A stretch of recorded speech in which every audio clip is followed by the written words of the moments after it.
सत्संग जी प्यार से कहना धन्यकार जी। सत्संग जी,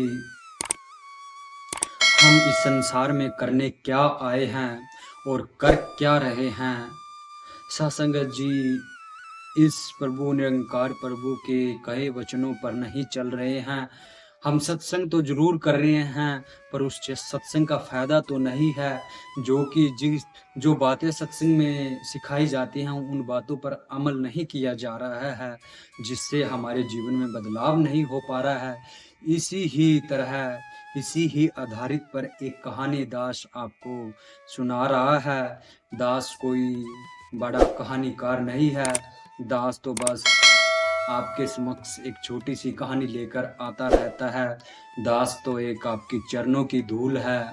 तो सत्संग जी, कहानी की ओर मुख करते हैं कि सत्संग जी, एक सेठ हुआ करता था और उसके पास बहुत धन दौलत हुआ करती थी। और सत्संग जी, धन दौलत की उसके पास कोई कमी नहीं होती थी। और उसके पास एक संतान होती थी। वो चाहता था कि मैं अपनी संतान को इस प्रभु परमात्मा के लड़ लगाऊं, इसकी विद्या प्राप्त करूं, इसका ज्ञान प्राप्त करूं। तो सत्संग जी, वो महाविद्या सिखाने के लिए काशी के एक आचार्य जी के पास भेज देता है। तो सत्संग जी आचार्य जी के पास भेज देता है तो कुछ समय बीतता है। तो सत्संग जी, कुछ समय बीतने के बाद वो आचार्य जी बोलता है कि सेठ जी, आपका दिया पत्थर तो मैंने देख लिया है। तो सत्संग जी, सेठ जी ने वो पत्र पढ़ा। तो सत्संग जी, जब आचार्य जी ने सेठ जी को पत्र भेजा तो सत्संग जी, तो आचार्य जी ने सेठ जी को पत्र भेजा तो सेठ जी ने पत्र पढ़ा। तो पत्र में लिखा हुआ था कि आपका बच्चा बहुत ही ऐश कर रहा है, बहुत आराम से, बहुत बहुत खाने पीने की मौज मस्ती कर रहा है और खेल कूद भी रहा है और दोस्तों के साथ, मित्रों के साथ गपशप भी मार रहा है, जो कि आपका बच्चा बहुत ठीक से नहीं चल रहा है।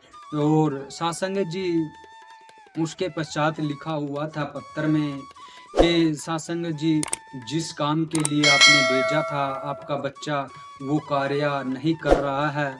तो सत्संग जी, उसने सेठ ने आगे उस पत्र को पढ़ने के लिए सत्संग जी, वो बहुत खुश हो गया कि इस पत्र में तो बहुत अच्छा लिखा है। तो सत्संग जी आगे पढ़ा। उस सेठ जी ने उस पत्र में लिखा हुआ था कि सत्संग जी, आपके बच्चे में दो ही कमी है।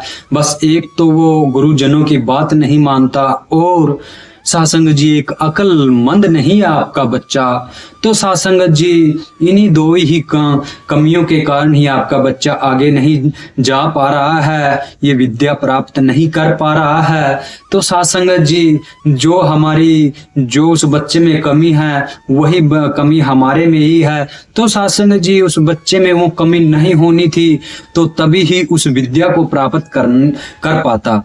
तो सत्संग जी, ऐसे ही हमारे जीवन में ही सत्संग जी, हम जो इस निरंकार प्रभु परमात्मा निरंकार की जो प्रवचन आते हैं, जो आदेश आते हैं, हम वो बात नहीं मान पाते हैं, वही गुरुजनों वाली, वही परमात्मा वाली बात नहीं मान पाते हैं, हम उस ज्ञान पर नहीं चल पाते हैं, तभी जाकर हम अपना जो टाइम है बर्बाद कर रहे हैं। तो सत्संग जी, जो बच्चा था वो टाइम भी बर्बाद कर रहा था, वो पैसा भी बर्बाद कर रहा था। सत्संग जी, कहने का भाव यही है कि सत्संग जी, हम खा पी भी रहे हैं, ऐश भी कर रहे हैं इस जिंदगी में। तो सत्संग जी, जो हम करने के लिए हम कुछ इस जिंदगी में आए हैं वो हम कर नहीं पा रहे हैं, वो हमसे हो नहीं पा रहा है।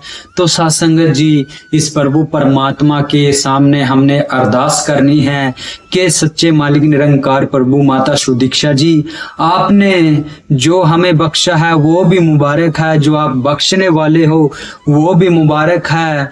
हमें ज्ञान जरूरी ही हमें बख्शिए, हमारी बुद्धि में बिठाइए, हमें अपने वचनों पे चलाइए, हमें अपनी बुद्धि के हिसाब से मत चलाइए, हमें आप बुद्धि दीजिए, हम आपकी बुद्धि से चल पाए, क्योंकि हमारा जीवन आसान हो पाए, हमारे जीवन से कठिनाइयाँ दूर हो सके। सत्संग जी, इस कहानी का यही ही अर्थ था। तो सत्संग जी, हम इस जीवन को आसान बनाने के लिए हमें इस सत्संग में जाना पड़ेगा, सेवा करनी पड़ेगी, सत्संग करना पड़ेगा, हर पल, हर अक्षण, हर समय ही इस प्रभु परमात्मा का स्मरण करना पड़ेगा, सिमरन करना पड़ेगा, याद करना पड़ेगा। सत्संग जी, हर टाइम ही इसका शुक्राना करना पड़ेगा। और सत्संग जी, इन शब्दों के साथ ही दास अक्षमा चाहेगा। सत्संग जी, ये आपका चैनल है, इस चैनल को भी सपोर्ट करना, इस चैनल को भी सत्संग जी सब्सक्राइब करना, वीडियो को लाइक करना, और सत्संग जी ज्यादा से ज्यादा संतों के पास इस वीडियो को शेयर करना, ताकि सत्संग जी जो हमें सुदीक्षा माता सुदीक्षा जी हमें जो सिखाना चाह रही है, अपने ज्ञान पर चलाना सिखा रही है, हम वो सीख पाए, उन वचनों पे चल पाए, हम अपने जीवन को आसान बना पाए। सत्संग जी, जो भी महात्मा इस वीडियो को देख रहे हैं, सभी संतों की, सभी महात्माओं की खुशियों से झोली भर दे, और सभी संतों के, सभी महात्माओं को अपने चरणों में लगाए रखना। सत्संग जी, इन्हीं शब्दों के साथ सत्संग जी प्यार से कहना, धन्यवाद जी।